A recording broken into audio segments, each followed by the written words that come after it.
So we're going to start today with the latest DC superhero film, The Flash. Emma, can you introduce it to us, please? Certainly. Barry Allen attempts to change his past, but when his actions have unexpected consequences, he must gather an unlikely crew to help him fix things. Here's a clip. I could save people. I could save my mom. I could save your parents. You can also destroy everything.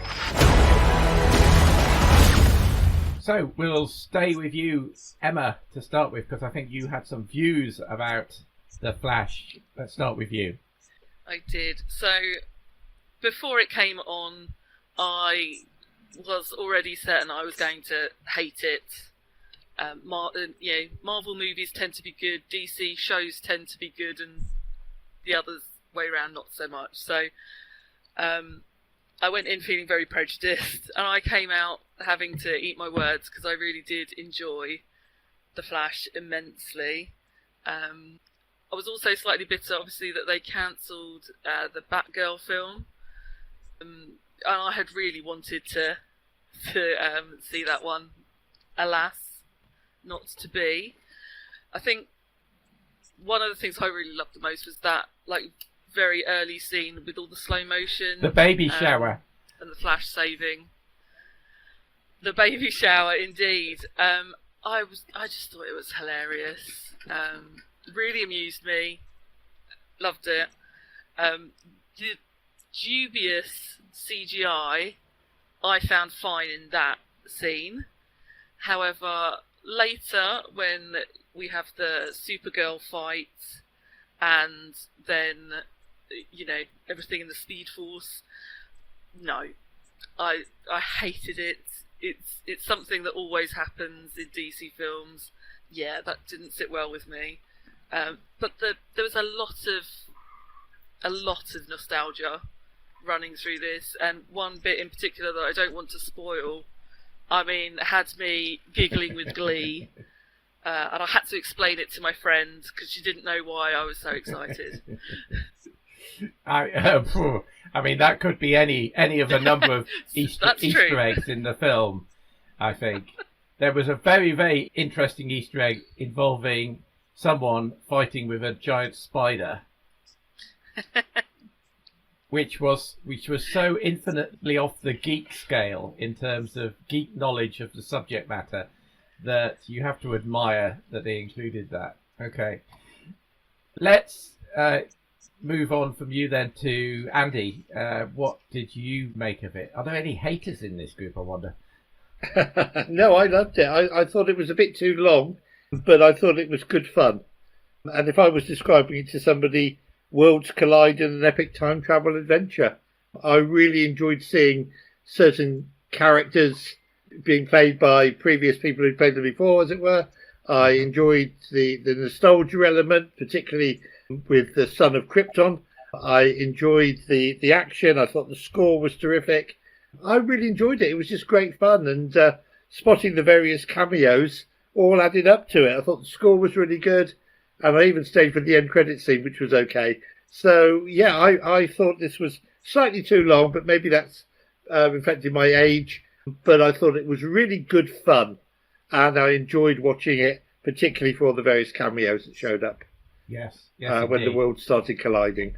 I don't think it's a spoiler because it's in the trailer to say that Michael Keaton is back as Batman, and I absolutely loved Michael Keaton in this film. I thought he was so wonderfully twinkly and memorable. And when he did his, what is it? Do you want to get nuts? Let's get nuts. Yeah, line. let's get nuts. That was fabulous. I just yeah. absolutely loved that. Yeah. Indeed. Scott. I just thought it was really good fun. Really good fun. Yeah. Scott, how about you? Sometimes that's all you want. Unfortunately, I haven't had a chance to see this one yet, but it is one that I'm really looking forward to. Oh, right. Yeah, indeed. I must admit I haven't enjoyed many of the DC films of late, but again, I really did enjoy this one. And I think the difficulty here, it's had a terrible opening, hasn't it, in terms of financial opening. And I think a lot of the problem here is trying to untangle people's like of the film versus their dislike of Ezra Miller and all of the stuff that's been going on in real life with Ezra Miller. And as I was writing my review for this film, I went and had a look at the wiki page for Ezra Miller, and the section about legal cases and problems is a PR nightmare for the DC guys, because this guy seems to be the definition of a loose cannon out in the world, and he hasn't done himself any favours with his fame at all.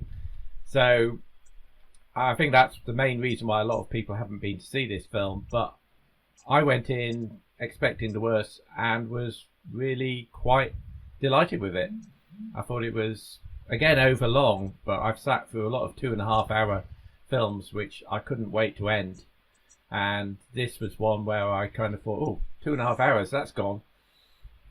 And I agree, it could have been a better film if you'd locked 20 minutes or 30 minutes off the running time, but I thought it was pretty decent film. I thought the girl who played Supergirl, who I see has already got a Supergirl film in the works to follow on from that, what's her name? Sasha Calle. It's her first feature film, a debut performance in a film, and what a way to make an impression. I thought she was really very good indeed. So yeah, I thought that was good. I really enjoyed the cameos, as you've all mentioned, particularly the one at the end, which I have to say, no spoilers, but I roared with laughter when that cameo appeared. And I guess the only thing against it is there's nothing very novel about the script, is there? It's kind of a mashup of time travel films and multiverse films. And as we talked about in previous things, I've kind of had enough of multiverse in movies. They need to come up with a different MacGuffin, in my book. Yeah, I think the issue as well is that if you watch the TV series, you have already seen this storyline, so you already know what is going to happen to some degree, which was a bit of a spoiler, but in the same instance it allowed me to sort of enjoy it rather than try to work out what was happening. Okay, I haven't actually seen the DC series. No, I hadn't. No, so this was new to me, but yeah. It all felt fresh and new, but I agree with you, Bob. Multiverse has got to somehow or other be put to one side. They've got to come up with something new, just to keep me interested. Yeah, indeed. Okay. Yeah. So let's get the scores on the doors for The Flash. Emma, what did you rate this as? I think I'm going with an 8 out of 10. Mm-hmm. Andy? Yeah, I'm going with an 8 as well. Would have been a 9 if it had just been a little bit shorter in my book, a little bit tighter. Mm-hmm. But yeah, definitely an 8. Yeah. And I'm giving it an 8 as well. So nice, easy average Flickering Dreams score of 8.0, and that makes it a great big superhero, which is not something you tend to hear very often about DC films, is it? So if you've not seen it, get out your multiplex and see it, because it's a good time at the cinema.